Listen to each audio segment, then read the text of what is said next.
ஆரம்பத்தில் படைப்புக் கடவுளான பிரம்மதேவர் சிவபெருமானைப் போலவே 5 திருமுகங்களைக் கொண்டிருந்தார். இதன் காரணமாக நானே உயர்ந்தவன், நானே அனைத்தையும் படைத்தவன் என்று அகங்காரம் கொண்டார். இதைக் கண்ட சிவபெருமான் பிரம்மனின் இந்த கர்வத்தை அடக்க திருவுள்ளம் கொண்டார்.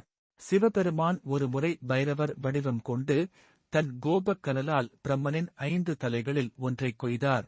தலை கொய்யப்பட்டதால் பிரம்மன் நான்முகனாக மாறினார்.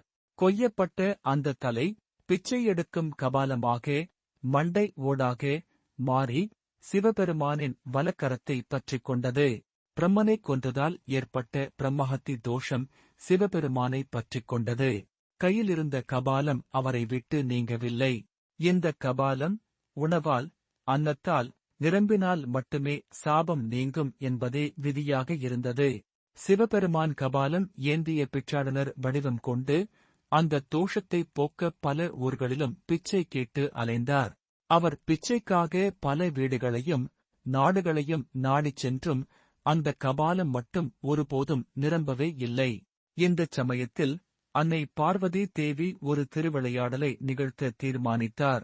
தன் கணவரான சிவபெருமான் உலகில் உள்ள அனைத்தும் மாயை என்று ஒரு முறை கூறியபோது அதை நிரூபிக்க அன்னை பார்வதி இவ்வுலகில் இருந்து மறைந்தார். சக்தி, ஆற்றல் நீங்கியதால் உலக இயக்கங்கள் அனைத்தும் ஸ்தம்பித்து பயிர் விளைச்சல் நின்று உயிர்கள் யாவும் பசியால் வாடின. பெரும் பஞ்சம் நிலவியது. உயிர்களின் பசியை தாங்க முடியாத அன்னை பார்வதி மீண்டும் தோன்றி உலகிற்கு உணவளிக்க முடிவு செய்தார். அவர் புண்ணிய நகரமான காசியில் வாரணாசி அமர்ந்து அன்னபூரணி வடிவம் எடுத்து அள்ள குறையாத தனது அக்ஷய பாத்திரத்தில் இருந்து அனைவருக்கும் அன்னம் வழங்கத் தொடங்கினார். கடைசியாக காசிக்கு வந்து சேர்ந்த பிச்சாடனராகிய சிவபெருமான் அன்னபூரணியிடம் வந்து பிச்சை கேட்டார்.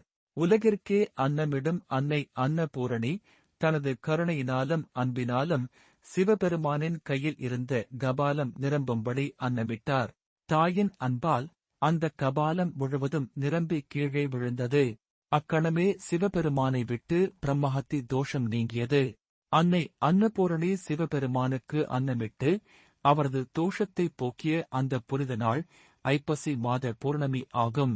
இந்த நாளில் சிவபெருமானை அன்னத்தால் அபிஷேகம் செய்து வழிபடுவதன் மூலம் உலக உயிர்களுக்கெல்லாம் படியளக்கும் ஈசனுக்கு நன்றி தெரிவிப்பதுடன் பக்தர்களுக்கு வாழ்வில் ஒருபோதும் அன்னக்குறைவு ஏற்படாது என்ற வரத்தையும் அன்னை அன்னபூரணி அருள்கிறாள்.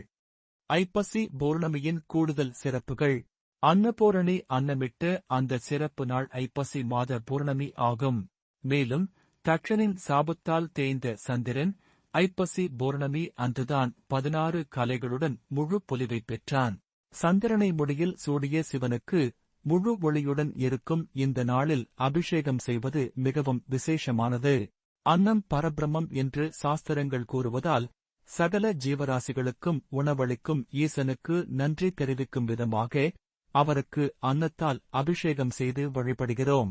அன்னாபிஷேகத்தின் மகத்துவத்தை உணர்ந்து சிவபெருமான் மற்றும் அன்னபூரணியை வணங்கி மனதார கீழ்க்கண்ட மந்திரத்தை சொல்லலாம். அன்னபூர்ணே சதா பூர்ணே சங்கர பிராணவல்லபே ஞான வைராக்கிய சித்திர்த்தம் பிக்ஷாம் தேஹி ச பார்வதே. பொருள்: எப்போதும் உணவால் நிறைந்திருப்பவளும் சங்கரனின் பிராண நாயகியுமான அன்னபூரணியே, ஞானத்தையும் வைராக்கியத்தையும் பெறுவதற்காக பிச்சையிடுவாய் பார்வதியே. இந்த அன்னாபிஷேகத்தைக் காண்பதால் வாழ்வில் அன்னப்பஞ்சம் நீங்குவதோடு கோடி லிங்கங்களை தரிசித்து புண்ணிய பலனும் கிடைக்கிறது.